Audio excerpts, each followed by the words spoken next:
Assalamualaikum warahmatullahi wabarakatuh.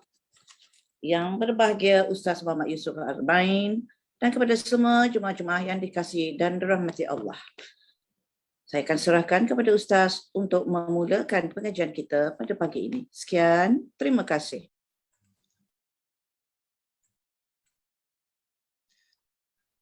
Assalamualaikum warahmatullahi wabarakatuh.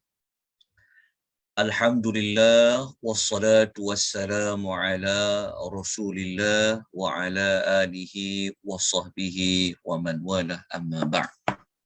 Muslimin dan muslimat rahimani wa rahimakumullah. Alhamdulillah kita mengucapkan syukur kita yang tidak terhingga kepada Allah Subhanahu Wa Taala pada pagi ini, seperti yang kita rancangkan. Allah memberikan keizinan kepada kita untuk kita sama-sama menambahkan ilmu pengetahuan kita berkenaan dengan salat sunat rawatib, yang mana salat sunat rawatib ini mempunyai kelebihan-kelebihan yang tertentu. Ini pada hari ini merupakan siri yang kedua.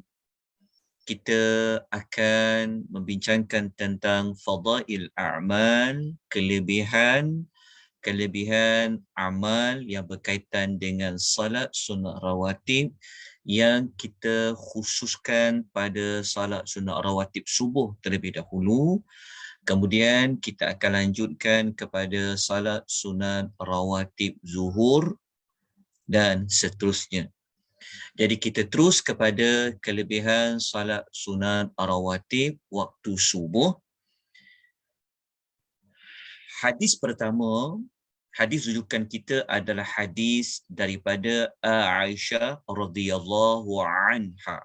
Dekat nota ni saya tertinggal huruf ra di sini. Ya, sebelum radhiyallahu tu saya tertinggal huruf ra.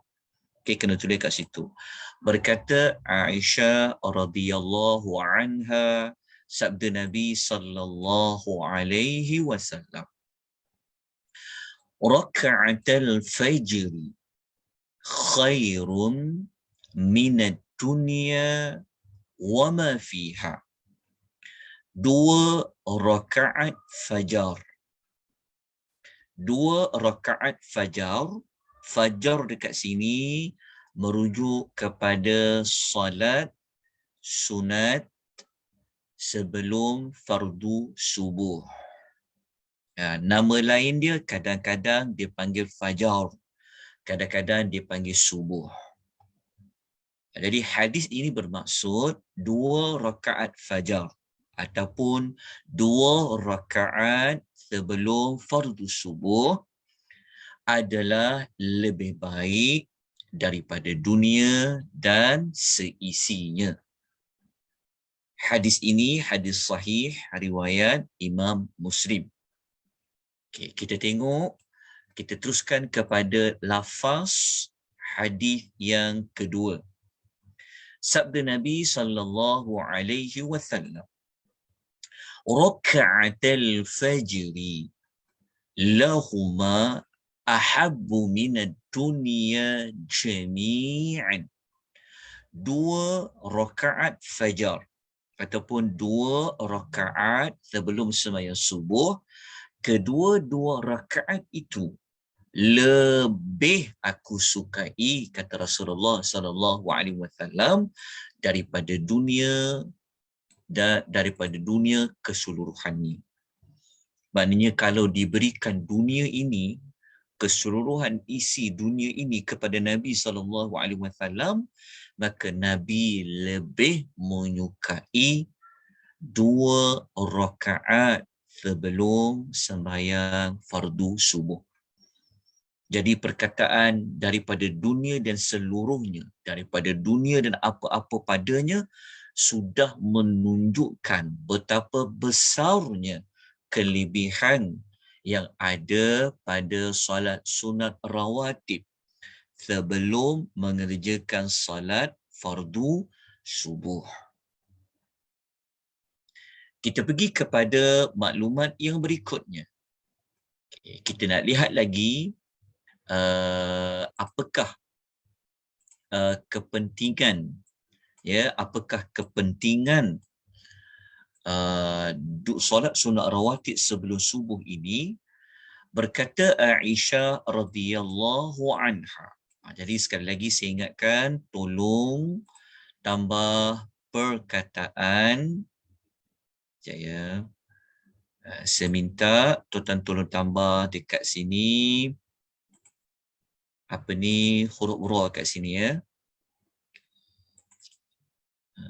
Tambahkan dekat sini tu kena tambah huruf ra. Sebab saya tertinggal ya. Tolong nota tu. Okey, saya terpadam. Ra radhiyallahu anha. Sebagai adab kita kepada para sahabat Nabi SAW, tambah-tambah pula Aisyah ini adalah isteri kepada Rasulullah SAW, ibu kepada orang-orang yang beriman. Maka selayaknya kita menyebutkan mereka ini, Allah telah redha ke atas mereka. Jadi berkata Aisyah radhiyallahu anha, dia kata, lam yakun ala syai'in minan nawafil. Sesungguhnya baginda sallallahu alaihi wasallam tidak pernah sekeras ini untuk mengerjakan sesuatu daripada solat nawafil, maknanya solat sunat yang lain. Aisyah kata Nabi tak macam solat sunat seperti ini. Aisyah kata di antara solat sunat yang lain, solat sunat ni Nabi sangat jaga. Nabi buat tu, Nabi jaga tu, kata Aisyah radhiyallahu anha, sangat berbeza dengan solat sunat yang lain. Maka Aisyah menyebutkan ala raka'ataini qabla subhi, melainkan 2 rakaat sebelum subuh. Jadi di hadis ini kita dapat lagi perincian, 2 rakaat fajar pada 2 hadis pertama tadi merujuk kepada salat sunat sebelum fardu subuh. Di mana pentingnya solat itu? Pada perkataan Nabi tidak pernah berusaha sekeras ini. Maksudnya Nabi betul-betul melakukan salat sunat ini. Bukan Nabi semua solat Nabi tu berusaha sedaya upaya, tapi solat sunat sebelum subuh tu Nabi sangat-sangat jaga. Sebab itu kita telah sebutkan, Nabi musafir ke, Nabi tidak bermusafir ke, Nabi akan mengerjakan 2 rakaat sebelum fardu subuh. Okay. Maknanya kalau Nabi benar-benar jaga, maknanya ada kelebihan yang besar pada 2 rakaat sebelum fardu subuh. Kalau kita rujuk dalam hadis yang keempat ni, hadis yang keempat ini menunjukkan lagi kepada kita bahawa kata Aisyah radhiyallahu anha, anna nabiyya sallallahu alaihi wasallam, sesungguhnya Nabi sallallahu alaihi wasallam kana la yad'u arba'an qabla dhuhri, Nabi tidak pernah meninggalkan 4 rakaat sebelum zuhur. Ini hadis ini kita ulas pada minggu lepas. Pada siri yang pertama, jumlah rakaat solat rawatib yang mengiringi sebelum fardu zuhur dan selepas fardu zuhur, kita telah ulas ada 6 yang dituntut, yang ditekankan untuk dilakukan. 4 rakaat sebelum zuhur, 2 rakaat selepas zuhur. Jadi kalau ada yang bertanya, ataupun jika ada yang ingin merujuk, selama ini mungkin dia hanya buat 2 rakaat sebelum zuhur. Tiba-tiba diikuti kelas Fadail A'mal, ataupun dia dengar orang kata ada 4 rakaat sebelum zuhur ni, maka kita boleh merujuk atau kita boleh tunjukkan hadis ini. Hadis ini hadis sahih. Dia adalah riwayat Al-Bukhari. Kenapa Nabi tak nak tinggal 4 rakaat sebelum zuhur ini? Okey, kita telah sebut pada minggu lepas, salah satunya 4 rakaat sebelum zuhur termasuk dalam bilangan 12 rakaat yang perlu dikerjakan dalam tempoh sehari semalam, yang ganjarannya adalah dibina sebuah rumah di dalam syurga. Okey, nanti kita akan masuk kelebihan yang khusus pada salat zuhur. Namun begitu, hadis ini dia disebutkan sekali pada menyatakan wa raka'ataini qabla al-ghadati, 2 rakaat sebelum ghadah. Ghadah ni maknanya salat subuh. Jadi kata Aisyah radhiyallahu anha, kenapa kita jumpa je banyak hadis Aisyah pasal salat sunat ni? Kenapa tak dengar para sahabat lain? Seperti mana riwayat Aisyah banyak? Kerana Nabi SAW, sunnah baginda SAW, kalau mengerjakan salat sunat, Nabi lebih memilih melakukannya di dalam rumah baginda daripada mengerjakan di dalam masjid di hadapan orang ramai. Sebab tu salat sunat kalau nak dapat pahala lebih berganda, afdal kerjakanlah ia di rumah, bukan di masjid. Ya, lebih afdal. Ingat perkataan lebih afdal. Lebih banyak gandaan pahalanya. Apabila kita kata perkataan lebih afdal, bermakna bukan menafikan solat sunat itu boleh dibuat di masjid atau di surau. Bukan menafikan maklumat itu. Tetapi jika ada ruang, jika ada peluang, jika ada kesempatan, maka memilih buat di rumah itu lebih afdal. Sama ada sebelum sembahyang fardu atau selepas sembahyang fardu. Sebab itu kita jumpa banyak Aisyah cakap pasal Nabi solat. Pasal apa? Kerana Aisyah itu nampak, Aisyah menyaksikan Nabi solat macam mana. Apa Nabi baca, panjang pendek Nabi, lamanya Nabi berdiri, sekejapnya Nabi berdiri, semua Aisyah nampak apa yang dilakukan oleh suaminya, iaitu baginda sallallahu alaihi wasallam. Jadi berdasarkan hadis ini menunjukkan Nabi tidak meninggalkan 2 rakaat sebelum sembahyang salat subuh. Jadi kita jumpa dekat sini hadis ni dipanggil solat subuh tu digelar al-ghadati. Al-ghadah. Al-ghadah. Kadang-kadang diguna hadis disebut fajar, solat fajar. Maknanya solat subuh. Kadang-kadang dipanggil subuh. Solat subuh lah. Kadang-kadang dipanggil solat ghadah. Dia juga merujuk kepada subuh pada hadis ini.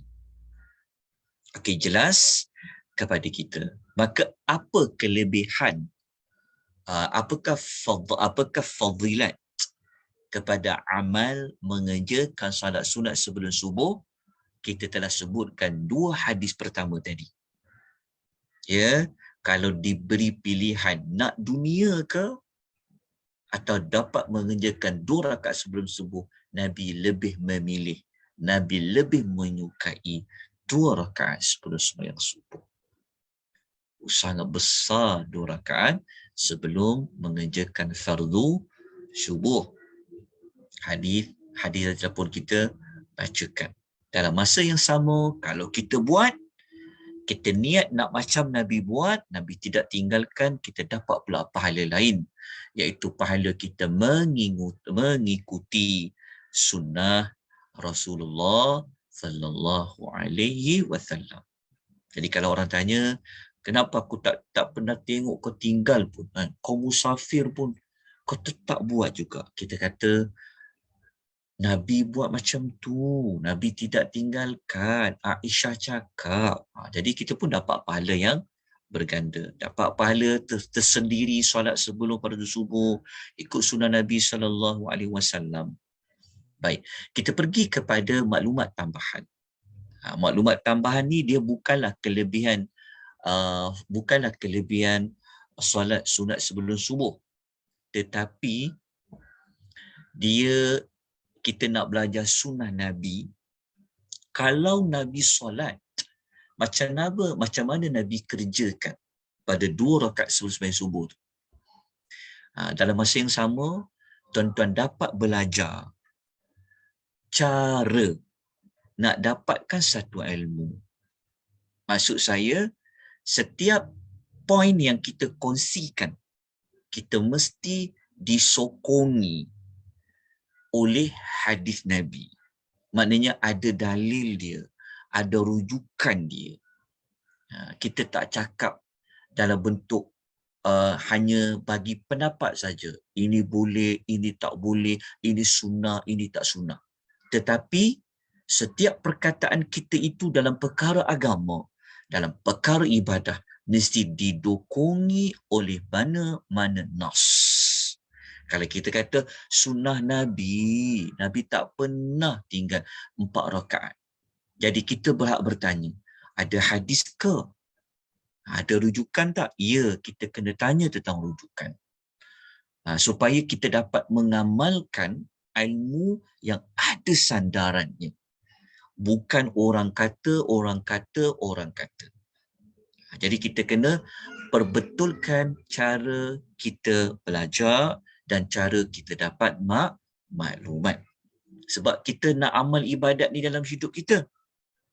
Jadi kita perlu berpaksikan kepada ilmu. Itulah kelebihan kita belajar. Baik, saya akan tunjukkan kepada tuan-tuan dan puan betapa senangnya nak buat 2 rakaat sebelum sembahyang subuh ni. Sangat senang. Okey, senangnya macam mana? Okey, kita tengok dalam hadis ini. Berkata Aisyah radhiyallahu anha. Sekali lagi saya minta maaf banyak-banyak. Saya tinggal perkataan ra di sini. Radhiyallahu anha. Ya, radhiyallahu anha. Tambah huruf ra sebelum huruf dad. Radhiyallahu anha. Berkata Aisyah radhiyallahu anha.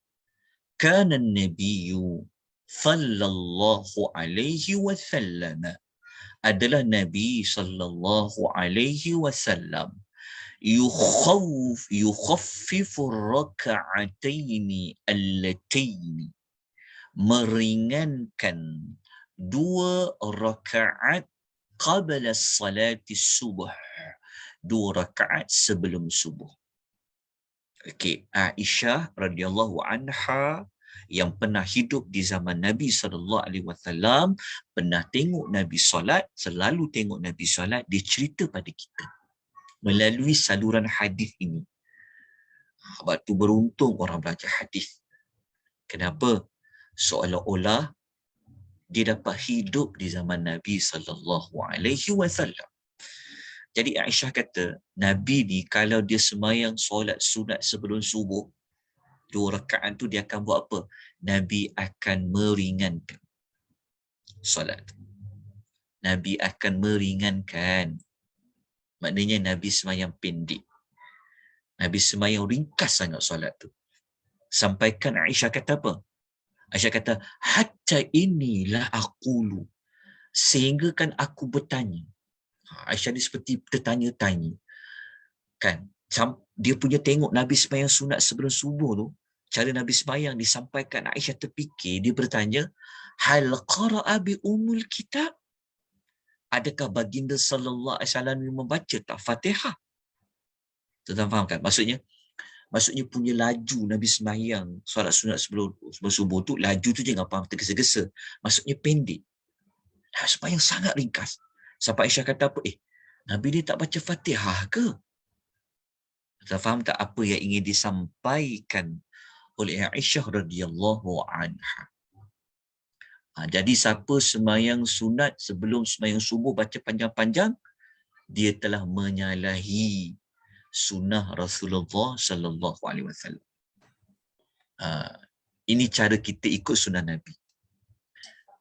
Kita tak boleh fikir kejap ya. Kita tak boleh fikir macam kita tak boleh fikir tak apa baca panjang-panjang dalam salat sebelum subuh. Baca Quran kan panjang-panjang. Tengok ya. Dalam kita ikut sunnah Nabi, kalau Nabi baca pendek, kita baca pendek. Kalau Nabi baca panjang, dekat situ ada beza lah. Kalau kita mampu, kita ikutlah. Tapi kalau macam Nabi baca pendek, kita mampu baca pendek, tapi kita sengaja nak baca panjang, di sini kita dah masuk di dalam bab seolah-olahnya macam Nabi buat lain, kita buat lain. Tapi kalau kita selalu guna alasan, tak apalah, benda baik, baca Quran pun baca panjang-panjang. Dekat sini dia ada sedikit, dia akan ada macam timbul pertanyaan. Engkau lebih baik ke Nabi lebih baik? Kat situ dia timbul pertanyaan. Sebab tu dalam agama ni, kita jangan ikut-ikut orang. Kita kena ada sumber, kita kena tiru macam mana Nabi SAW lakukan. Jelas tak terdapat perbezaan kan? Kalau macam Nabi solat malam, panjang dia baca. Tapi kalau waktu Nabi baca panjang, kalau mampu baca panjang, itu terbaik. Tapi kalau kita nak ikut macam Nabi, kita buat yang mampu. Tapi ketika Nabi baca pendek, kita amallah sunnah yang mampu kita baca pendek. Nak tahu Nabi pendek macam mana? Sampai ke Aisyah dia bertanya-tanya, apa Nabi baca ni sampai pendek berbenar, Nabi tak baca Fatihah ke? Nanti kita akan tengok kepada riwayat lain. Okay, maknanya Nabi buat pendek, lepas tu Nabi kata fadilat dia besar. Jadi sangat besar kelebihannya. Okey. Kita lanjutkan sedikit ya. Saya terus pergi kepada hadis yang berikutnya. Okey, kita nak tengok apa yang Nabi baca. Okey. Yang pertama, ini adalah cara yang pertama. Kena tulis dekat nota tu. Ini adalah kaedah satu. Ini adalah cara satu. Nak baca apa dalam 2 rakaat sebelum sembahyang subuh? Cara pertama. Okey. Berkata Abu Hurairah radhiyallahu anhu. Dia kata, anna Rasulullah sallallahu alaihi wasallam, sesungguhnya Rasulullah sallallahu alaihi wasallam qara'a fi rak'atainil fajri, dalam 2 rakaat salat sunat fajar. Nabi SAW ketika salat 2 rakaat salat sunat fajar, seperti saya sebut tadi, kadang-kadang salat sunat subuh tu dia panggil salat sunat fajar, kadang-kadang dia panggil subuh, kadang-kadang dia panggil ghadah. Okey, Abu Hurairah kata, Nabi baca apa? Nabi baca pada 2 rakaat itu, Bismillahirrahmanirrahim, a'udzubillahi minasyaitonir rajim, Bismillahirrahmanirrahim. Nabi membaca, kejap ya, saya akan unmute tuan-tuan dan puan-puan, jadi kalau ada soalan nanti tolong tanya. Okey. Kata Abu Hurairah radhiyallahu anhu, dia kata Nabi dalam 2 rakaat fajar itu Nabi membaca qul ya ayyuhal kafirun wa qul huwallahu ahad. Nabi baca surah Al-Kafirun dan surah Al-Ikhlas. Maknanya pada rakaat pertama selepas baca Al-Fatihah, Nabi baca rakaat pertama, Nabi baca qul ya ayyuhal kafirun la a'budu ma ta'budun sampai habis. Lakum dinukum waliyadin. Allahu akbar. Naik rakaat kedua, Nabi baca. Lepas baca Fatihah, Nabi baca Qul huwallahu ahad, Allahu samad, lam yalid wa lam yulad, wa lam yakul lahu kufuwan ahad. Allahu akbar. Nabi rukuk. Jadi rakaat pertama baca Qul ya ayyuhal kafirun. Rakaat kedua baca Qul huwallahu ahad. Mana sandaran dia? Kita kata ini hadis ni riwayat Muslim nombor hadis 726. Jadi inilah sunnah Nabi, cara pertama yang Nabi buat.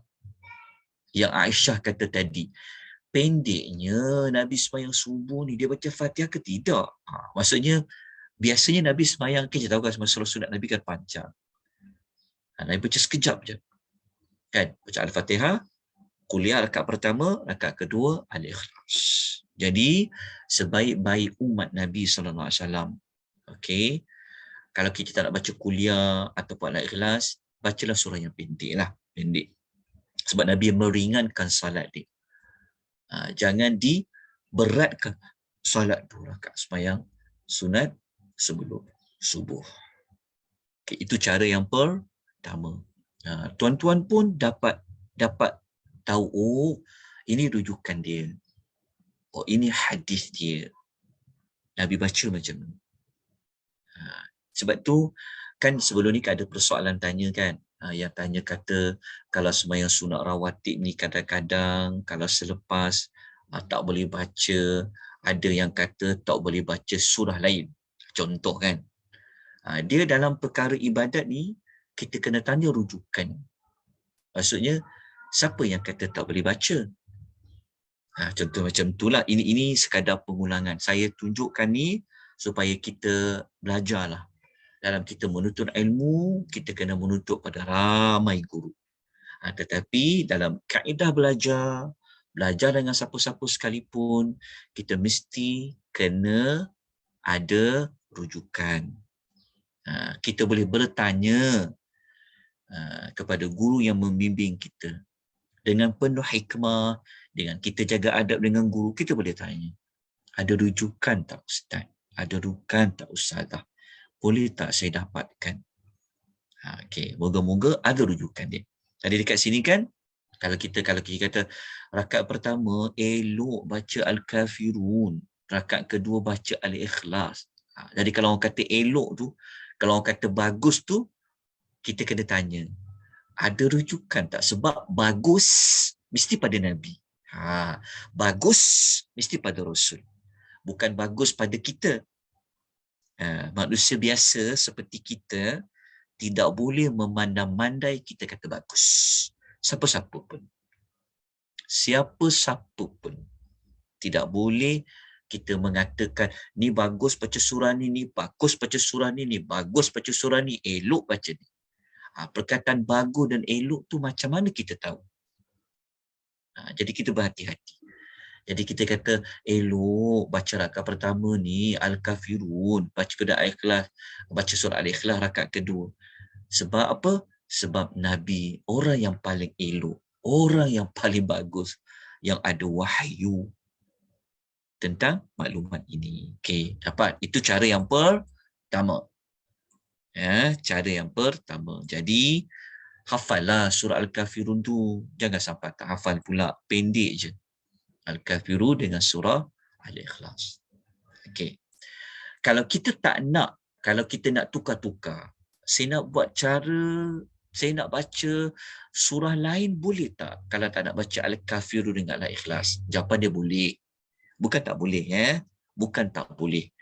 Okey, tetapi selagi boleh, ikutlah macam Nabi. Ikutlah macam Rasulullah sallallahu alaihi wasallam. Okey. Kalau tak nak baca Al-Kafirun dengan Al-Ikhlas, ada cara kedua.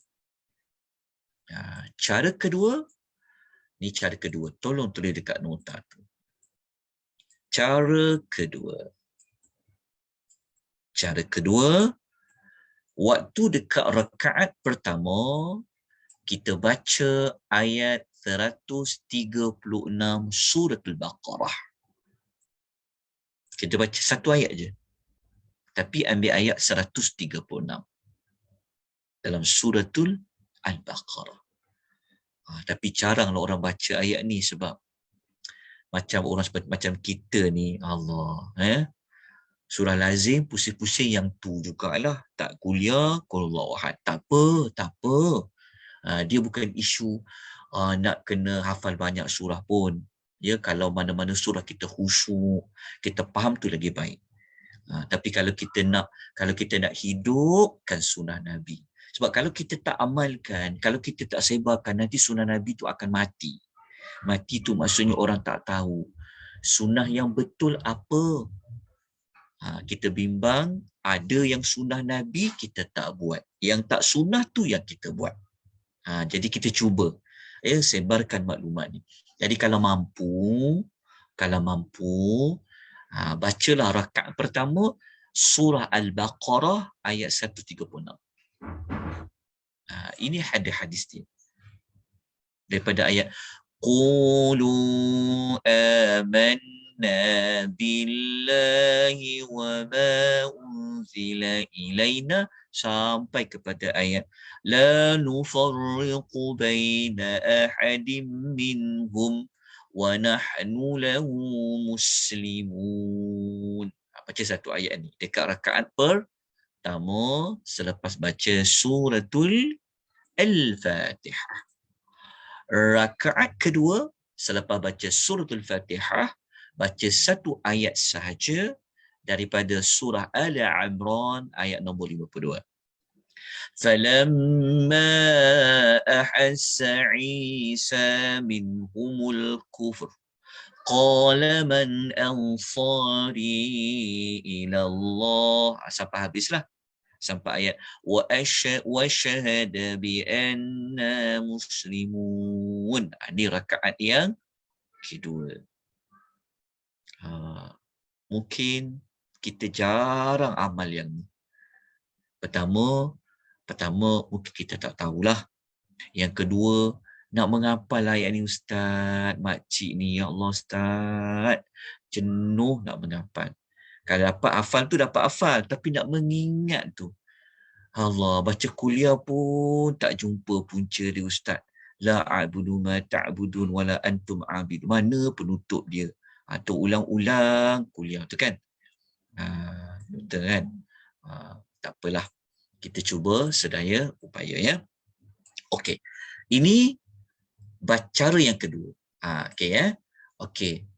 Cara ketiga ni maksud dia, cara ketiga ni dia ada satu penambahan maklumat. Bukan cara ketiga lah, boleh cara kedua lah. Okey. Tadi baca rakaat kedua surah Al-Imran ayat 52 kan. Ada satu lagi alternatif dia, baca ayat 64. Tukar. Kalau rakaat kedua tadi kita baca ayat 52. 52, kita tukar dia pada ayat 64. Itu pun dibuat oleh Nabi sallallahu alaihi wasallam. Kita tak nak baca 52 ni. Kita nak baca 54. Surah Al-Imran. Nabi baca, Qul ya ahlal kitab ta'alau ila kalimatin sawa'in bainana sampai hujung. Ayat nombor 64. Jadi cara dia adalah, cara dia sama je. Maknanya rakaat pertama baca satu ayat suratul Baqarah ayat 136.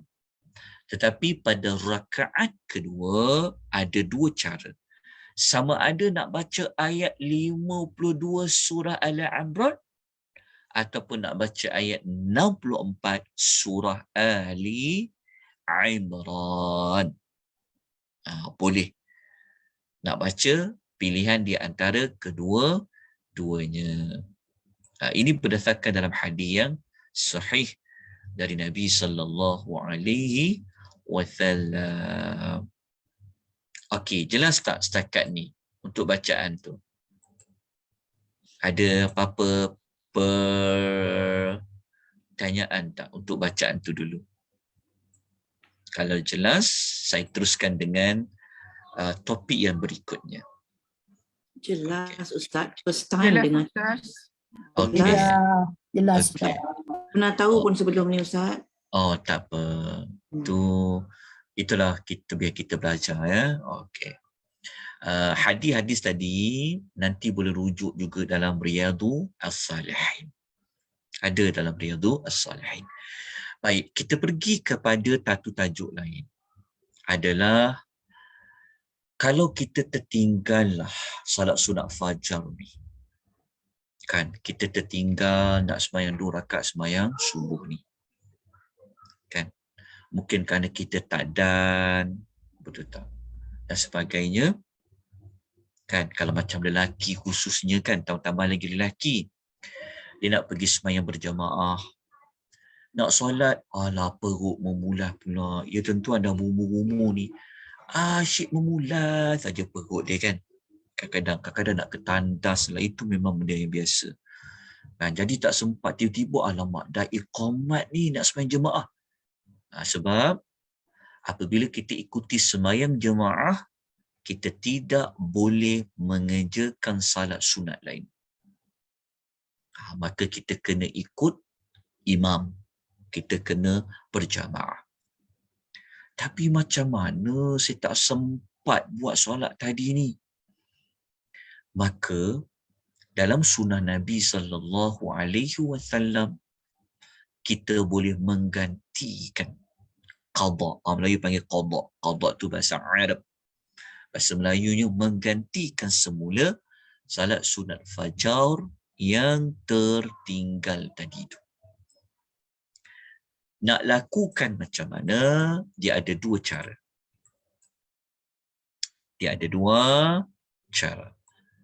Cara yang pertama, selepas salat subuh. Lepas dia sembahyang fardu subuh tadi tu, dia boleh qada terus. Ganti terus. Sembahyang dulu. Selepas subuh. Selepas subuh tu maksudnya selepas solat subuh lah. Selepas, saya padam dulu kat sini. Ya, supaya tak confuse. Kejap. Okey.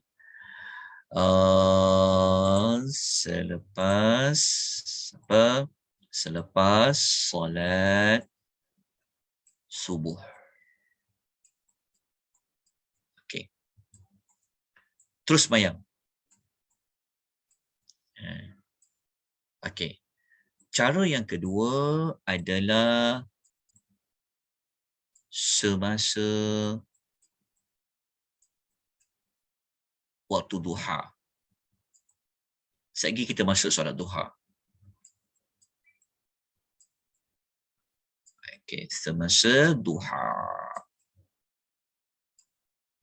Dua-dua ada pilihan. Nak buat selepas solat subuh ke? Nak buat semasa waktu duha.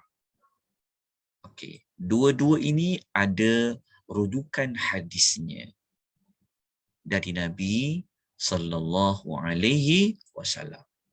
Okey, kita pergi yang pertama. Okey. Berkata Qais radhiyallahu anhu, dia kata. Okey, Qais ni dia cerita tentang diri dia sendiri. Dia kata Rasulullah sallallahu alaihi wasallam telah keluar dari mana? Keluar dari rumah dia lah. Kan sebab Nabi dia sembahyang sunat di dalam rumah dia. Jadi apabila Nabi keluar pada rumah, lalu iqamat dikumandangkan. Maknanya dah nak salat fardu lah. Nak panggil jemaah semua berkumpul dalam saf tu iqamat. Fauqimatis salah. Okey. Lepas tu dia kata fasallaitu ma'ahu subha. Dan aku pun sembahyang subuh lah bersama baginda sallallahu alaihi wasallam. Thumma, kemudian dia kata insarafan nabiyyu sallallahu alaihi wasallam, kemudian Nabi sallallahu alaihi wasallam berpaling daripada solatnya. Maknanya lepas habis solat subuh, Nabi menjadi imam, Nabi dia selalu kalau nak berwirid, Nabi akan pusing badannya menghadap makmum. Bukan membelakangkan badan dia kepada makmum. Imam, dia kena memalingkan. Dia menghadap muka dia menghadap makmum. Bukan belakang dia menghadap makmum. Nabi buat macam tu. Jadi, waktu Nabi memalingkan diri dia menghadap makmum, lepas Nabi solat tu, apa yang Nabi nampak? Fawajadani usalli. Maka Nabi mendapati aku sedang solat. Nabi nampak Qais tu sedang buat apa? Sedang solat. Nabi pun tanya, mahlan ya Qaisu afalatina ma'ana? Nabi tanya, tunggu sat Qais. Nabi kata, apakah engkau melakukan solat? Bukan, dia bukan 2 kali solat ni. Saya tersalah terjemah kat sini. Dia ada hadis lain, dia macam ni. As-salatani ma'an, maksudnya as-salatani ma'an. Okey, adakah kamu telah menggunakan ma'an? Okey, betul lah tu. Nabi kata, apakah engkau melakukan 2 kali solat? Sekejap Ufan saya nak jawab telefon. Sekejap Doktor saya call sekejap.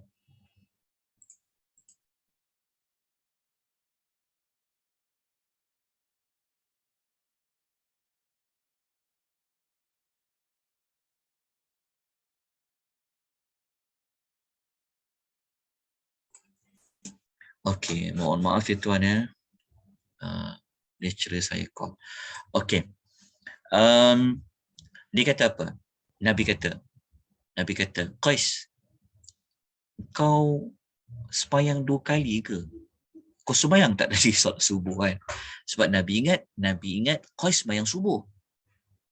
Lalu maka aku pun berkata, qultu, aku pun berkata, ya Rasulullah. Dia kata, wahai Rasulullah, dia kata, inni lam akun raka'atu raka'atil fajri. Dia kata, saya belum lagi solat sunat 2 rakaat sebelum subuh. Nampak tak? Dia cakap dekat Nabi. Maknanya dia sembahyang lepas habis solat subuh tadi tu, sebenarnya dia sembahyang ganti solat sunat sebelum subuh. Sebab dia tak sempat buat. Tetapi waktu dia sampai kat masjid tu dah nak iqamat. Jadi dia tak boleh buat sembahyang subuh, solat subuh. Dia kena ikut Nabi solat. Jadi habis salam, dia buatlah 2 rakaat sebelum subuh. Apabila Nabi palingkan ke belakang, Nabi nampak. Nabi nampak, kau ini sembahyang apa ni? Nabi tanyalah. Kan? Jadi kau pun cakap, tadi aku tak sempat nak sembahyang sunat 2 rakaat sebelum subuh. Lalu apakah teguran Nabi? Ini yang penting. Maka Nabi pun kata, fala izan. Nabi kata, kalau macam tu tak apalah. Nabi kata, maka tidak mengapa.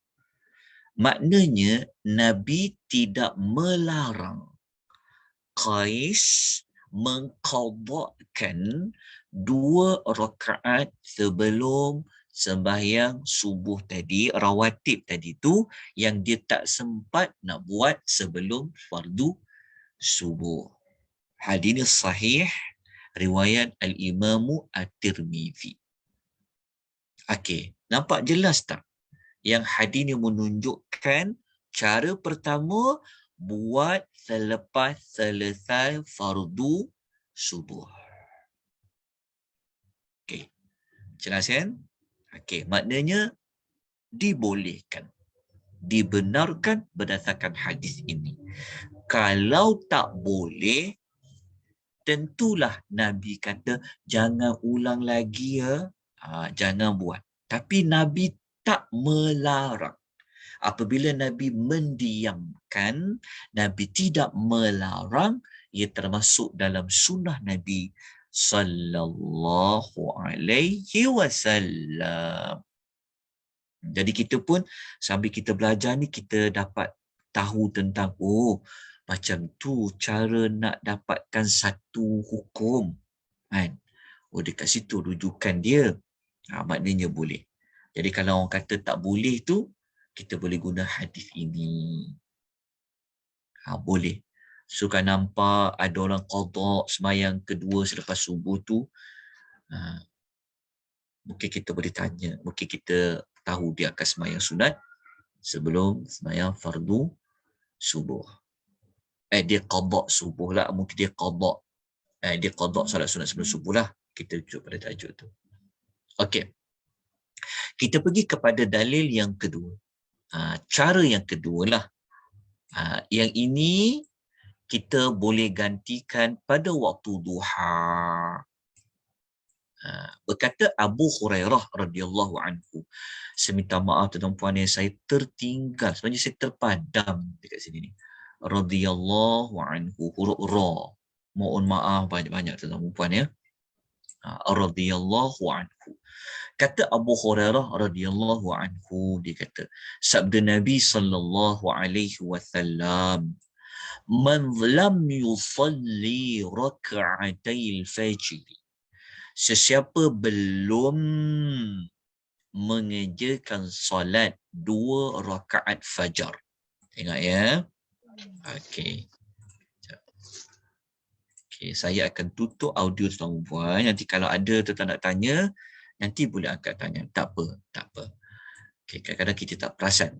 Okey, Nabi kata apa? Sesiapa belum lagi mengerjakan solat 2 rakaat fajar, Nabi kata, falyusallihima ba'dama tatlu'u syamsu, maka hendaklah dia mengerjakannya setelah matahari terbit. Nabi kata, siapa yang tak sempat, belum lagi buat solat rawatib 2 rakaat fajar, maknanya 2 rakaat sebelum sembahyang subuh, maka hendaklah dia lakukanlah, maknanya gantilah solat tu ataupun buatlah solat tu setelah matahari terbit. Matahari terbit ini adalah istilah lain, adalah permulaan waktu duha. Kita selalu sebut duha kan? Okey. Betul. Okey. Duha, waktu duha kita kena tahu. Mula dia bila dan tamat dia bila. Mula dan tamat. Tuan-tuan nampak tak saya tulis mula dan tamat dekat skrin tu? Saya nampak Ustaz. Saya ingat tuan-tuan nampak slide tu je. Nampak kan? Nampak, alright. Okey. Mula waktu duha adalah terbit matahari. Terbit matahari. Kena pegang maklumat tu sampai bila-bila. Kita selalu sebut duha-duha, tapi kita kena tahu bila waktu itu bermula dan bila dia tamat. Okey. Kadang-kadang Nabi tak panggil dia duha, tapi Nabi panggil terbit matahari. Dekat sini. Terbit matahari. Okey. Jadi waktu duha ni dia bermula terbit matahari. Okey. Apabila matahari sudah terbit, secara langsung subuh sudah tiada. Maknanya penamat bagi waktu subuh terbit matahari. Permulaan bagi waktu duha adalah terbit matahari. Lepas tu kita kena biasa dengan istilah subuh tu apa, duha tu apa, maghrib, malam tu apa, contoh. Okey, jadi kalau orang tanya, Bilakah permulaan waktu duha? Apabila terbit saja matahari. Okey, apabila matahari sudah terbit, maknanya subuh sudah tamat. Okey, jelas dekat situ. Okey. Jadi berdasarkan hadis ini hadis sahih riwayat At-Tirmizi. Nabi mengatakan, Nabi kata, sesiapa yang belum lagi mengerjakan salat 2 rakaat fajar, maka hendaklah dia mengerjakan setelah matahari terbit. Dalam erti kata lain, itulah dalam waktu duha. Dalam waktu duha. Nak buat selepas sembahyang fardu subuh pun boleh. Nak buat pada waktu duha pun boleh. Tapi kalau buat pada waktu duha ni dia lebih afdal lah. Sebab Nabi yang suruh. Kalau yang tadi tu Nabi tidak larang. Tapi sunnah Nabi juga. Tetapi sini yang Nabi perkatakan. Yang Nabi cakap sendiri, hendaklah dia kerjakan. Okey, inilah dalil sumber rujukan yang mengatakan boleh buat pada waktu duha. Nak buat dua-dua, nak buat mana satu pun boleh. Nak duha dulu ke, nak qada dulu fardu subuh, dua-dua boleh. Okey. Sekarang kita pergi kepada kelebihan salat sunat rawatib sebelum fardu zuhur. Okay, kita dah habis dah secara spesifik untuk solat sunat fardu subuh. Jadi kita pergi kepada solat sunat sebelum zuhur. Okey, walaupun sebelum ni kita dah jumpa dah ada hadis lain, tapi ni dia ada hadis yang lebih khusus. Okey, kita tengok apa kelebihan salat sunat sebelum sembahyang fardu subuh ni, fardu zuhur ni. Okey, tadi kita kata berapa rakaat? Kalau kita betul-betul buat, kita mampu buatlah ikut hadis tu. 4 rakaat. Kita dah baca dah sebelum ni kan. 4 rakaat sebelum zuhur. Okey. 4 rakaat sebelum zuhur ni kalau kita buat dia, apa kelebihan dia? Sabda kata Abdullah bin As-Sa'ib radhiyallahu anhu. Saya tertinggal juga huruf-huruf ni. Right. Dia kata anna Rasulullah sallallahu alaihi wasallam. Dia kata Rasulullah sallallahu alaihi wasallam mengerjakan salat 4 rakaat ba'da an tazula syamsu qabla adh-dhuhri. Dia kata Rasulullah saya tertinggal pula ejaan tak betul ni, tertinggal. Tak maaf tuan-puan ya. Agak kelang kabut saya ni sebenarnya ya. Ya banyak minggu lepas saya ada menguruskan Rasulullah walimatul urus keluarga. Jadi banyak benda yang terlepas pandang. Mohon maaf tuan-puan ni atas kelemahan. Okey, kat sini. Sepatutnya ada Rasulullah. Okey. Jadi Rasulullah sallallahu alaihi wasallam mengerjakan salat 4 rakaat sebelum zuhur setelah matahari tergelincir. Dia condonglah, dia tergelincir. Bukan tenggelam. Kalau tenggelam matahari, maghrib. Ini tergelincir ataupun dia condonglah. Okey, maknanya sembahyang fardu, kalau sembahyang zuhur, kalau kata bila waktunya sembahyang zuhur, dia akan dikaitkan dengan tergelincirnya matahari ataupun condongnya matahari. Okey, masuklah zuhur. Jadi Nabi dia akan sembahyang 4 rakaat sebelum zuhur. Maknanya sembahyang sunat rawatib sebelum zuhur 4 rakaat. Kenapa Nabi buat? Okey, Sabda Nabi SAW, innaha sa'atun tuftahu fiha abwabus sama.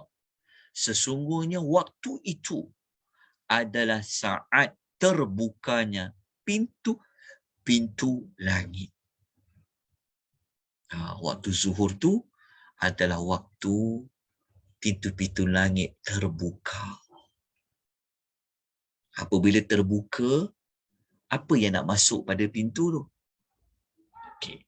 Maka sabda Nabi SAW, wa uhibbu an yas'ada li fiha amalun salihan.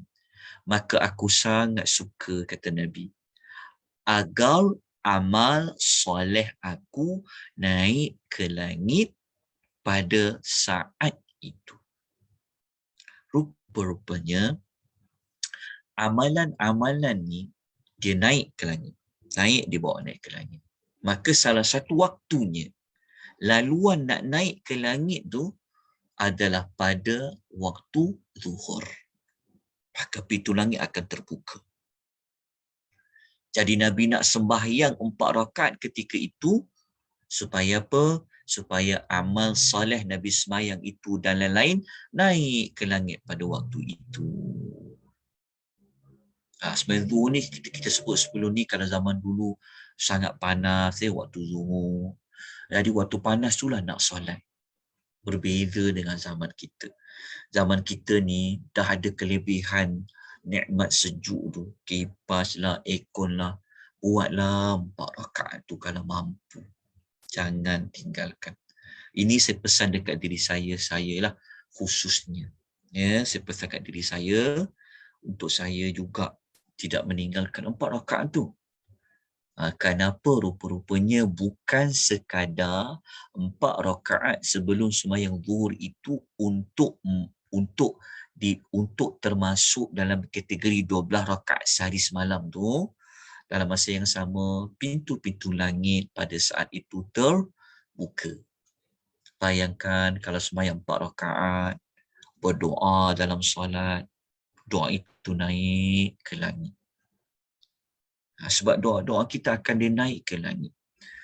Jadi biarlah waktu terbuka peluang dengan seluruhnya itulah kita mengerjakan salat, kita baca ayat Quran dan sebagainya. Okay, ini hadis sahih, hadis riwayat Al-Imamu Tirmizi. Jadi ini yang kita dapat pelajari tentang kelebihan salat sunat rawatib, khususnya pada solat subuh yang telah selesai kita bincangkan, termasuklah solat sunat fardu zuhur. Kalau kita mampu buat selepas zuhur 4 rakaat yang telah kita sebut pada minggu lepas, dapat lagi kelebihan lain. Apa kelebihan lain tu? Kalau masih ingat, kalau kita buat 4 sebelum 4 selepas, apa kelebihan dia? Masih ingat tak? Minggu lepas. Siapa boleh kongsikan? Tuan-tuan, boleh kongsikan tak? Siapa boleh kongsikan? Saya dah buka mikrofon tu. Sebelum zuhur diharamkan neraka kepadanya. Ya, jazakillahu khairan. Maksudnya kalau buat 4 rakaat sebelum, 4 rakaat selepas, Allah Ta'ala bagi kelebihan lain. Allah haramkan orang itu daripada api neraka. Ya Allah, banyaknya lah rahmat Allah ni. Kan, sebelum sembahyang fardu zuhur ada kelebihan. Lepas tu buat pula 4 rakaat selepas zuhur ada kelebihan. Ustaz, suara Ustaz semakin slow. Semakin slow? Semakin kuat ke slow ni? Tu terdengar tak suara saya? Perlahan. Makin perlahan? Dengar jelas. Tapi kami jelas, Ustaz. Itulah. Siapa yang perlahan ni? Tak apalah. Mungkin lain puan ke, mungkin tu tak apa. Ya, kita raikan kawan-kawan kita. Okey. Itulah pasal saya tahu kuat kenapa tahu. Kalau siapa biasa guna Zoom, dekat gambar mikrofon tu, dia akan keluar gambar warna hijau. So dia macam dia akan keluar hijau. Hijau tu maksudnya suara kita sampai skala mana. Dia ada. Kalau line tak kuat pun dia akan nampak gambar bar dia. Kalau line saya tak kuat, dia akan tulis your connection is unstable. Dia kata, okay, tapi tak apa ya. Tapi tak apa. Terima kasih kerana Puan mengingatkan saya. Okay. Jadi kalau ramai kata dengar, Alhamdulillah. Okey. Jadi kita teruskan lagi. Okey, terima kasih kepada yang memberikan jawapan tadi.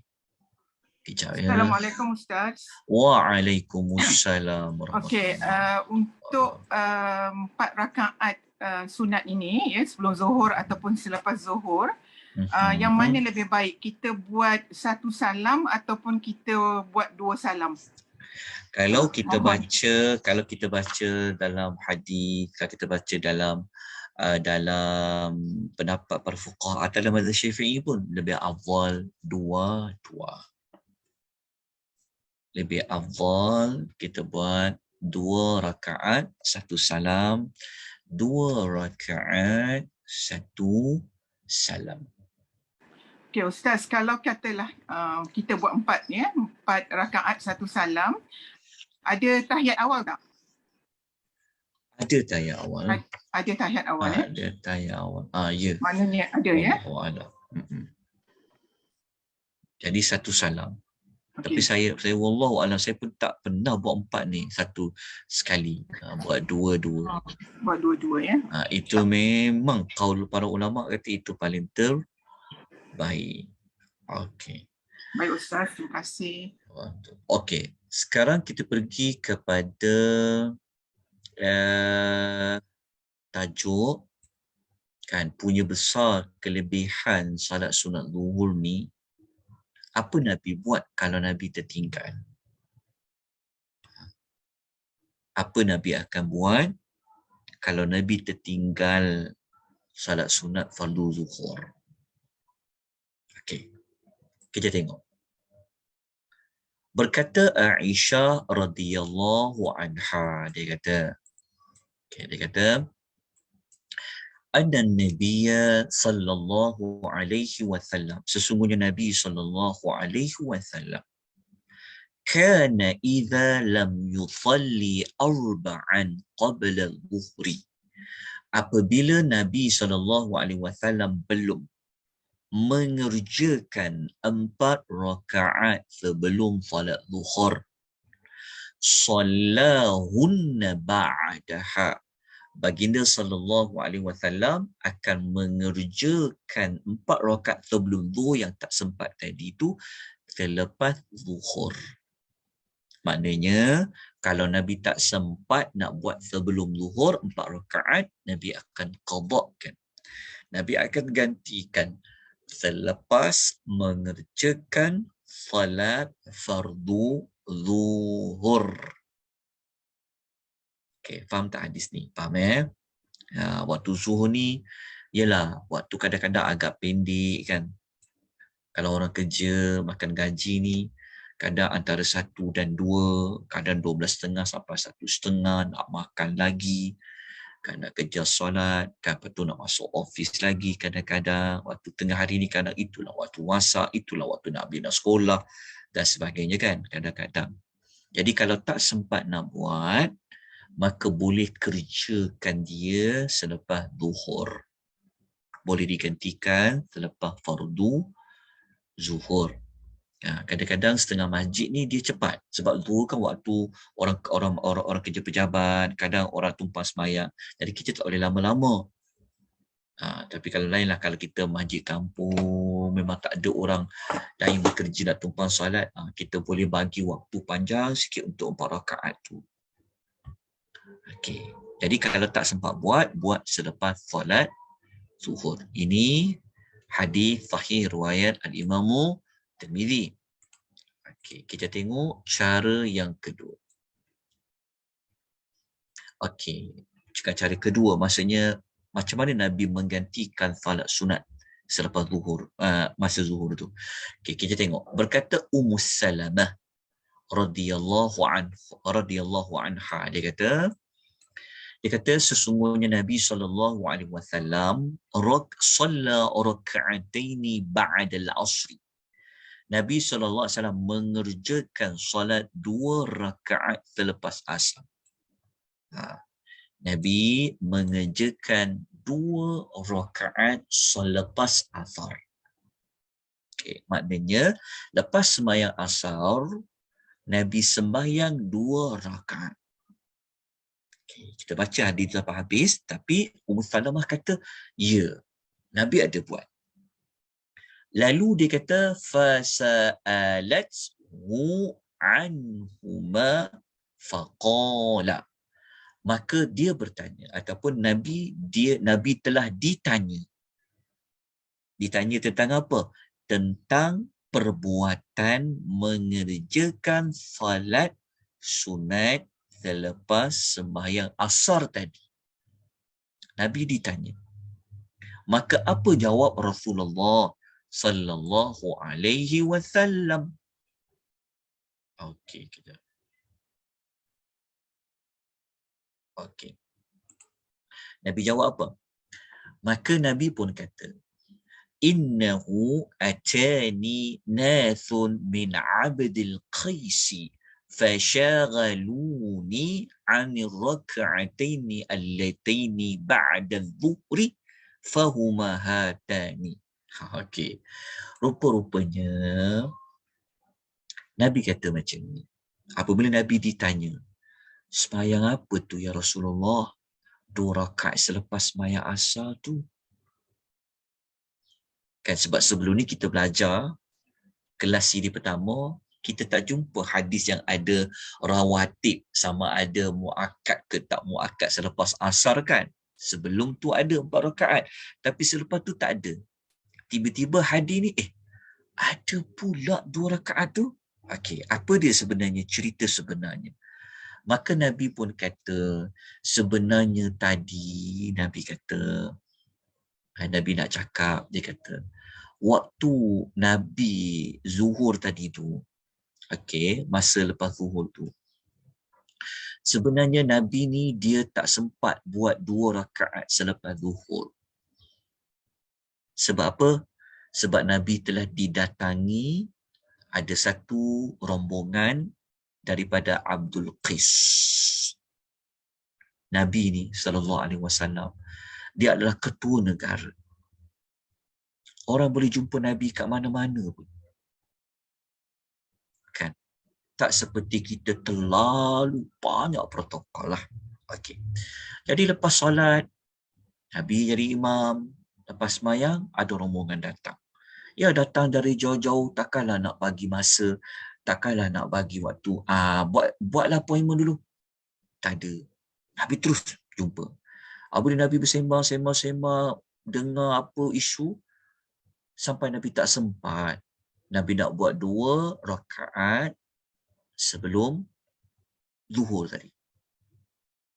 Tapi 2 rakaat selepas zuhur, 2 rakaat selepas zuhur itu termasuk rawatib yang 12 rakaat tu. Kayak kita sebut Allah membina satu rumah tu. Jadi Nabi SAW dia buat apa?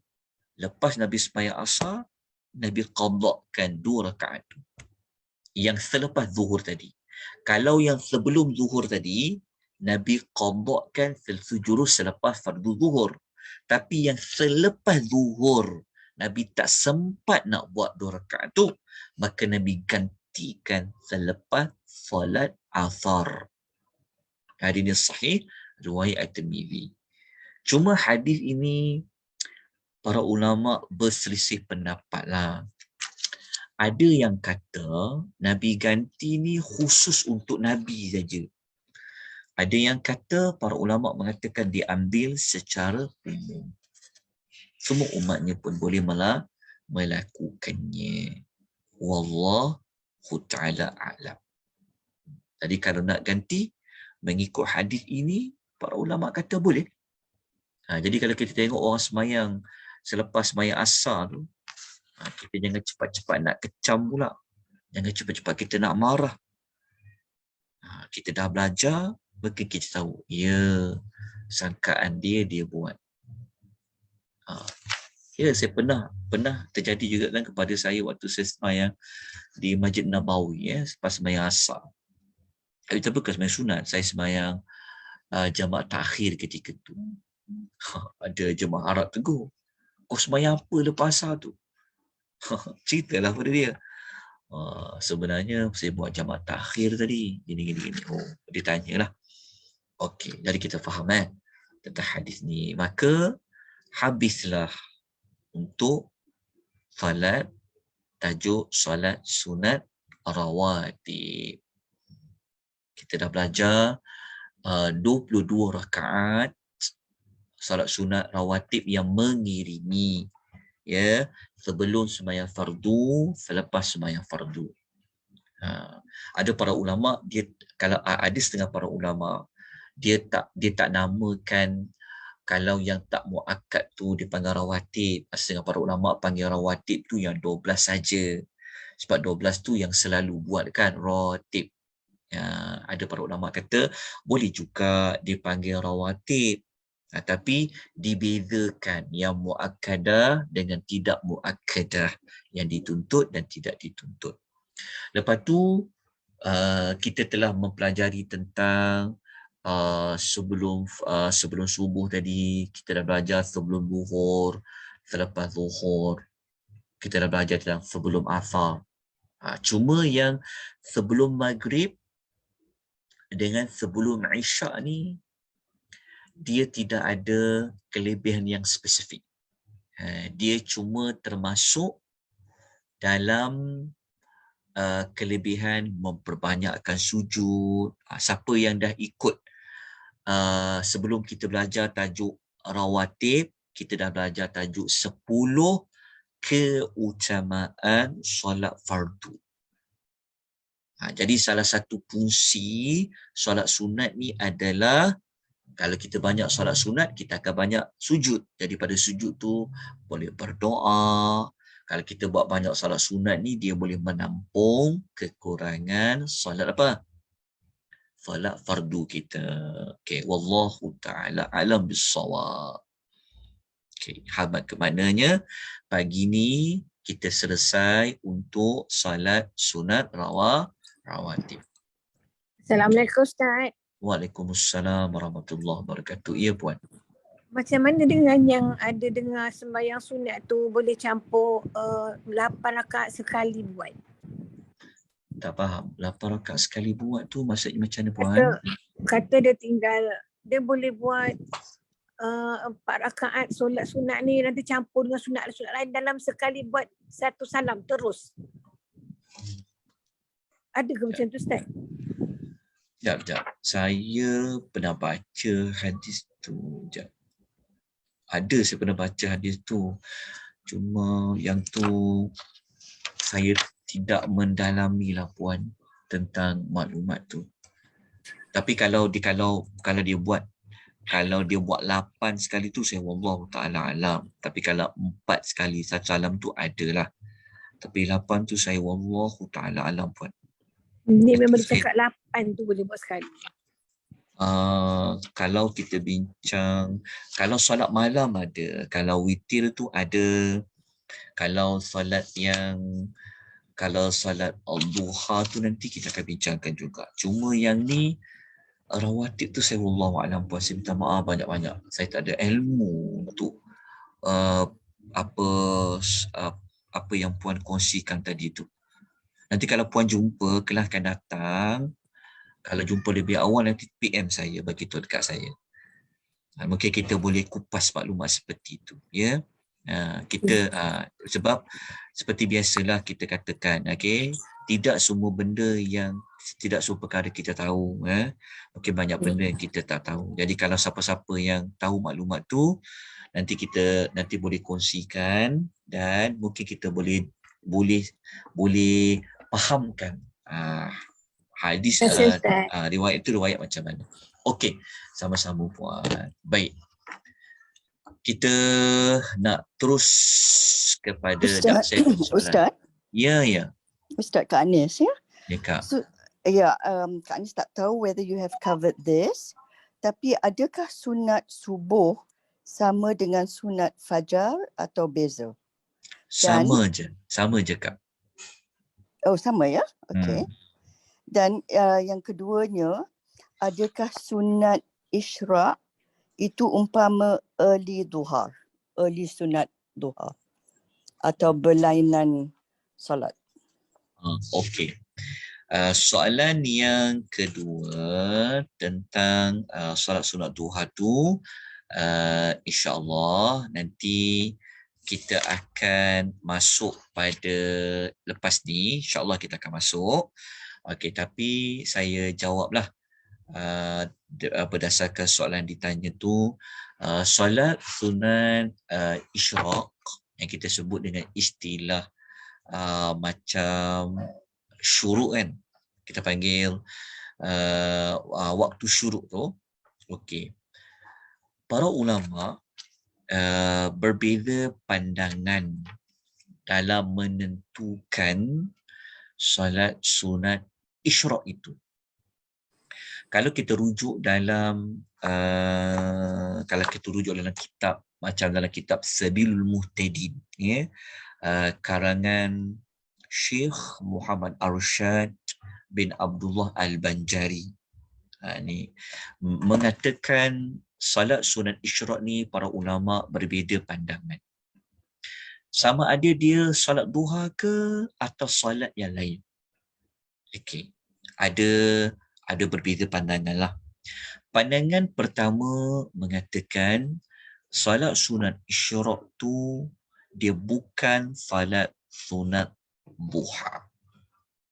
Okey, dia kata solat isyraq tu lain, solat sunat duha tu lain. Pendapat ini seperti pendapat Ibnu Al-Muqri dalam Matan Al-Ubab, dalam pendapat Syekh Ibnu Hajar dalam Tuhfah Al-Muhtaj, Al-Imam Al-Ghazali pun dia sebut macam tu. Okay. Pendapat kedua, ada pendapat yang kedua mengatakan bahawa salat sunat isyraq tu sebenarnya dia juga dalam salat sunat duha. Okey, pendapat kedua kata salat sunat isyraq tu dia juga sebenarnya adalah salat sunat duha. Pendapat yang kedua ini adalah pendapat yang mu'tamad mengikut Syekh Ramli dalam mazhab Syafi'i. Okey, menurut Syekh Ramli dalam Nihayatul Muhtaj, pendapat mu'tamad salat sunat isyraq itu ia juga adalah salat sunat duha. Okey. Okey, salat sunat duha ataupun salat sunat isyraq ini memang ada satu ucapan daripada kata-kata Ibnu Abbas dalam kitab Fathul Mu'in, mengatakan salat sunatul isyraq adalah salat duha. Seperti mana Kak Ani sebut tadi tu, salat duha, maknanya pendapat kedua ni dia kata salat sunat isyraq adalah salat sunat duha. Bermakna salat sunat isyraq itu adalah salat sunat duha yang paling awal. Maknanya orang yang paling awal buat solat sunat duha adalah orang yang solat sunat-sunat isyraq. Itu kalau pendapat kedua kata solat sunat isyraq tu solat sunat pertama macam duha. Okey, nanti kita akan bincangkan untuk tajuk duha tu insya-Allah Kak. Nanti kita akan bincang pada tak sempat dah pada pagi ni, nanti kita bincang. Memang ada satu slide tu saya bagi yang solat sunat duha kan. Nanti kita bincang salat sunat duha ni dia ada nama lain, bukan nama lain. Dia ada satu istilah lain, dia panggil salat sunat awabin. Salat sunat awabin tu sebenarnya dia dalam sunat duha. Jadi kita akan bincang nanti insya-Allah pada waktu akan datang istilah salat sunat isyraq, salat sunat duha, salat sunat awabin. Nanti kita akan bincangkan. Dalam nota tu ada. Nah, boleh dibaca terlebih dahulu. Cuma dalam nota tu saya tidaklah meletakkan kaifiat. Kaifiat tu maksudnya saya tidak meletakkan tata cara. Ingat ya, saya mohon maaf kenapa, kerana pengisian kita ni sebenarnya lebih memberi tumpuan kepada kelebihan salat-salat itu. Ya, kita tidaklah membincangkan tentang tata cara. Kalau membincangkan tentang kaifiat, tata cara solat tu nanti dia akan pergi kepada fiqh secara panjang. Tapi ada kaitan, mana-mana yang kita boleh jawab, kita jawab. Macam tadi kan, macam mana nak kerjakan solat-solat subuh. Jadi nota ni dia lebih memberi tumpuan kepada kelebihan. Kalau nak bincang tata cara 2 rakaat macam mana, 4 rakaat macam mana, InsyaAllah kalau semasa penerangan ada soalan tu, kalau mampu saya jawab, nanti saya jawab lah. Okay, jadi soalan 2 tu nanti kita spesifikkan lagi pada minggu berikutnya. Ustaz, Ya, Ustaz, ya Kak. Ya, ya.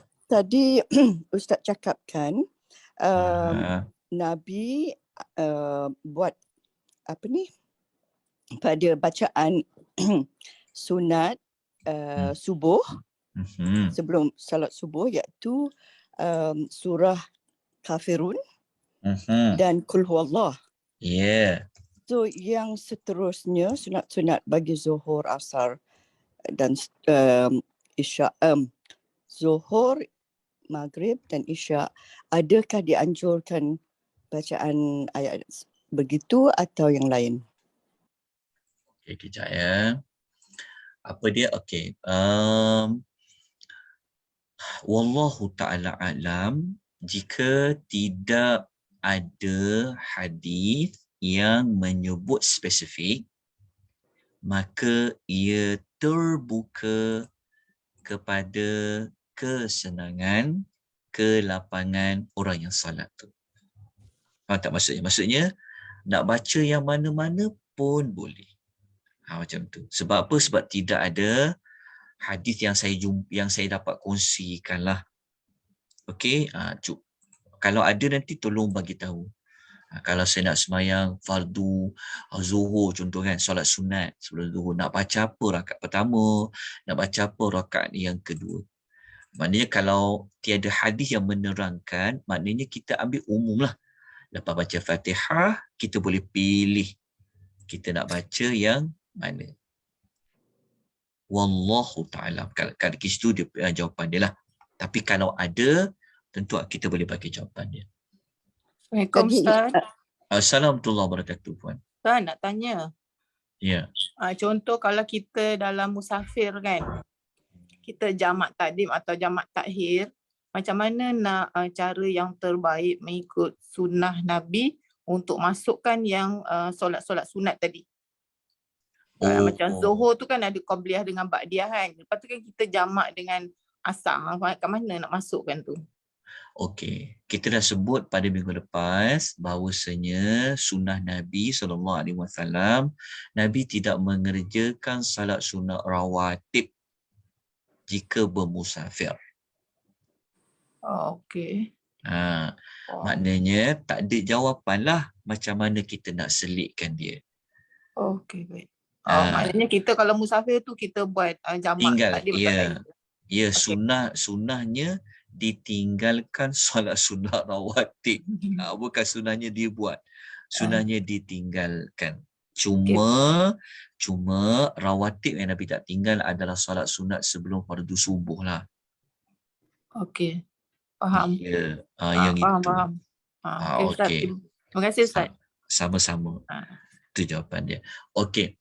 Kemudian dia soalan dekat chat, tanya dekat chat tu, dia tanya, tu pasal salawat tu panjang pula soalan tu, jap ya. Okey, kejap. Okey, kalau kita nak ganti, cara Nabi ganti tu, pertama sembahyang zuhur, lepas tu qada qabliyah 4 baru ba'diyah. Wallahu ta'ala alam.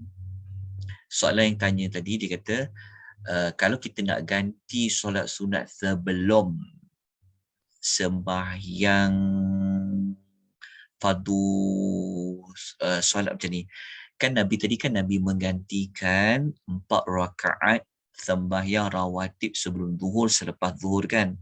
Jadi soalannya, adakah nak buat dulu solat sunat rawatib selepas zuhur ataupun kita gantikan dulu sebelum zuhur? Oh, yang tu saya wallahu taala a'lam. Saya pun nak tanya itu, Ustaz. Saya wallahu taala alam, sebab dia solat sunat, sebab dia solat sunat. Nanti saya kena cari jawapan tu. Yang tu saya memang wallahu taala. Sebab apa tahu? Sebab kalau dia solat fardu, sudah pasti kita ada dalil dia. Solat pada waktu-waktunya. Kan? Jadi kalau fardu memang tak boleh ubah lah. Tapi kalau sunat ni, dia benda yang dibolehkan nak buat sebelum nak qada dulu ke nak buat yang mana. Cuma yang mana lebih afdal tu saya wallahu alam. Yang tu saya kena rujuk semula tu apa ulasan daripada para ulama dalam bab tu ya. Yang tu saya tak dapat jawab lah untuk hari ni. Yang itu. Okey. Lepas tu, kejap. Saya nak paparkan tuan-tuan dan puan satu perkara. Sekejap. Ada yang tanya soalan tu sekejap ya. Kejap. Mana pula? Tuan-tuan nampak tak saya paparkan tuan-tuan dan puan yang mana lebih utama, mendahulukan qada fardu ke salat fardu? Nampak tak? Nampak tak? Nampak, Ustaz? Nampak? Nampak. Okey, nanti kalau ada masa nanti buka dekat laman sesawang Jabatan Mufti Wilayah, cari tajuk Al-Kaf, mana lebih utama, qada fardu dahulu ke solat fardu, nak qada solat fardu dahulu atau nak mengerjakan solat fardu tunai. Sebab ada tanya kan, sebab sebelum kan ada isu, ada ustaz kata kena qada dulu baru boleh buat rawatib. Okay, kita tengok kejap. Okey. Sekejap ya. Okey, soalan ni dia tanya macam ni. Dia kata saya terlepas waktu solat subuh ketika berada di Dewan Bedah. Setelah keluar dari bilik bedah, ketika itu sudah masuk waktu solat zuhur. Persoalannya, adakah saya perlu mengqadakkan solat subuh terlebih dahulu atau solat zuhur? Oh, ni soalan lain. Saya minta maaf tuan-puan. Ini dia nak ganti solat fardu. Yang ni dia kejap. Okey, ada. Boleh. Sebab saya baru jumpa. Okey, begini. Pertama tak soalan dia? Soalan dia macam ni. Dia tak sempat nak sembahyang fardu subuh. Okey, lepas dia siap bedah tu, dah masuk zuhur. Dia keluar pada bedah tu waktu zuhur. Jadi dia nak sembahyang fardu zuhur ke dia nak sembahyang fardu subuh dulu? Tapi solat fardu subuh tu dia nak gantilah. So macam mana? Nak dahulukan waktu zuhur sebab tu dah masuk waktu zuhur, ataupun nak buat dulu solat fardu subuh yang dia tak sempat buat tu? Okey, sebab dia akan bantu jawab yang qada fardu kan. Kita tengok. Okey. Para jumhur ulama mengatakan wajib bersegera mengqada solat yang tertinggal. Sama ada tertinggal kerana uzur syar'i ke ataupun tidak kerana uzur syar'i. Okey. Mereka berdasarkan hadis ini. Sesiapa yang tertinggal solat kerana lupa, maka hendaklah dia menunaikan apabila dia teringat je dia kena buatlah. Tapi ni pasal solat fardu yang dia tertinggal kerana lupa. Okey, lepas tu kita baca lagi.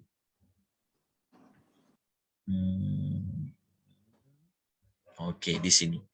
Dalam sudut mazhab Syafi'i, dia kata sekiranya seorang meninggalkan solat kerana uzur syar'i seperti tertidur atau lupa yang tidak melampaui had, maka sunat baginya untuk mengqadakkan solat dia. Namun sekiranya seseorang dia tinggal solat tanpa uzur, dia saja dia tinggal, jadi malas ke kan, maka wajib untuknya segera mengqadakkan solatnya. Tapi hadis ni sekejap ya. Okey, yang ni oh ni lain pula ni. Ni aja betul kat sini jumpa. Sekejap Disunatkan bagi seseorang untuk mengqada salat yang ditinggalkan secara tertib, iaitu mengqadakan dulu salat subuh, kemudian salat zuhur atau salat zuhur, kemudian baru salat asar dan seterusnya. Kejap, saya nak kena baca banyak ni. Kejap. Kejap dekat sini.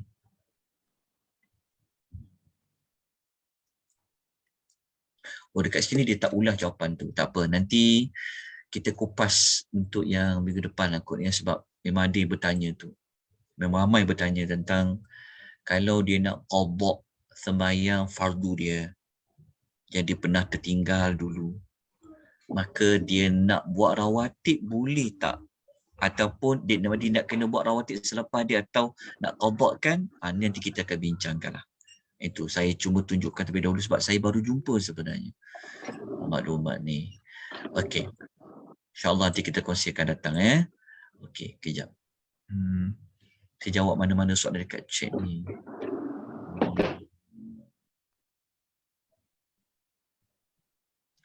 Boleh tak kita niatkan bersama untuk kerja salat sunat tahajud, salat hajat, salat taubat? Hajat, taubat. Okey. Kalau kita buat solat sunat siang, kita tak boleh niat dengan tahajud lah, sebab tahajud tu waktu malam. Cuma kalau dia niat dia sembahyang sunat selepas zuhur, dia niat dia nak buat hajat sekali. Yang tu saya wallahu alam. Nak kena rujuk balik kepada meniatkan dua solat dalam satu perbuatan. Contohnya dia nak sembahyang sunat qabliyah selepas zuhur kan. Ba'diyah selepas zuhur. Tiba-tiba dia nak combine lah sekali dengan solat sunat taubat. Boleh ataupun tidak? Yang tu saya tak dapat jawab untuk pada pagi ni. Sebab dia memerlukan perincian dekat dengan para ulama. Itu kemudian kita jawab. Okey. Yang lain tu saya mohon maaf tak sempat untuk saya jawab. Jadi boleh bertanyalah kepada mana-mana yang lebih mengetahui dalam bab ni, sebab dia perlu kepada melihat sudut dia ada perbahasan lah. Sebab apabila dia tak ada dalil secara khusus macam hadis, jadi dia perlu kepada perbincangan para ulama. Itu yang perlukan masa yang panjang untuk melihat pendapat ni kata macam mana, apa dalil dia, pendapat kedua kata apa dalil dia. Yang tu saya perlukan waktu yang panjang lah. Jadi saya minta maaf banyak, memang tak sempat nak jawab pada pagi ni. Duha pun saya tak sempat nak bentangkan. Saya ingat macam sempat pagi ni. Tapi kita jumpa minggu depan lah insyaAllah ya. Jadi minggu depan tajuk kita adalah kelebihan salat sunat duha. Kita akan bincangkan nanti apa itu isyraq dan apa itu awabin. Boleh baca dalam nota tu terlebih dahulu. Semua dah dapat nota ke ataupun belum? Sudah Ustaz. Okey. Terima kasih kepada penganjur kita, Persatuan Wanita Islam Prihatin. Jazakumullahu khairan. Kepada tuan-tuan dan perempuan, jazakumullahu khairan. Jadi saya serahkan majlis kita kepada Kak Mazidah, kalau ada apa-apa pengumuman ke dan sebagainya. Lepas tu kita tutup dengan tasbih kafarah. Terima kasih Ustaz. Ya, kepada jazakumullah Ustaz, kepada semua jemaah, jika ada soalan-soalan yang masih belum terjawab, tunggu sehingga minggu hadapan. Dan sebenarnya modul kita ni, solat-solat sunat kita pun masih belum selesai. Masih banyak lagi yang Ustaz akan bercerita mengenai solat-solat sunat. Jadi ada soalan-soalan yang mungkin akan kita sambung pada minggu-minggu seterusnya. Betul ya Ustaz ya? Baik. Ya, serahkan kepada Ustaz semula. Okay, kita sudahi dengan tasbih kafarah. Subhanakallahumma bihamdika asyhadu an la ilaha illa anta astaghfiruka wa atubu ilaik. Wal 'asri innal insana lafi khusr illa alladhina amanu wa 'amilus shalihat wa tawasaw bil haqq wa tawasaw bis sabr. Wabillahi taufiq wal hidayah. Wassalamualaikum warahmatullahi wabarakatuh.